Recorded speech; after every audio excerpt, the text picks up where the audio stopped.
आदाब, आप देख रहे हैं जी सलाम डिजिटल। आपके साथ मैं हूं मुमताज खान। पाकिस्तान के वजीर आजम शहबाज शरीफ ने भारत पर इल्जाम लगाते हुए यहां मुसलमानों पर जुल्म की बात की है।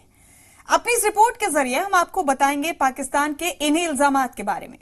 पाकिस्तान के वजीर आजम शहबाज शरीफ ने जुमे को अमेरिका के न्यूयॉर्क में जारी अक़वाम मुत्तहिदा की 77वीं जनरल असेंबली को खिताब किया। इस दौरान उन्होंने अपने मुल्क में आए सैलाब से लेकर भारत, इजराइल, फिलिस्तीन, इस्लामोफोबिया और कश्मीर तक पर अपनी बात रखी है। अपने खिताब में शरीफ ने भारत पर इल्जाम लगाते हुए कहा कि हम मुसलमानों के खिलाफ मजालिम की मुहिम जारी है।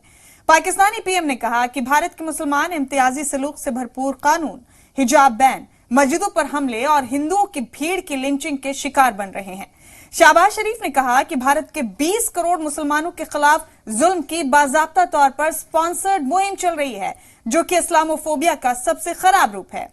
शहबाज शरीफ यहीं नहीं रुके, उन्होंने इसके बाद भी भारत के खिलाफ बोलना जारी रखा। उन्होंने कहा कि वो खासतौर पर भारत के कुछ शिद्दत पसंद ग्रुप्स को लेकर फिक्रमंद हैं, जिन्होंने मुसलमानों के खिलाफ कत्लेआम की अपील की हुई है। शहबाज शरीफ ने मजीद कहा कि इस्लामोफोबिया अब एक आलमी फैक्ट है और 9/11 के बाद से मुसलमानों के खिलाफ खौफ, उनको लेकर शक और उनके साथ इम्तियाजी सलूक बढ़ा है।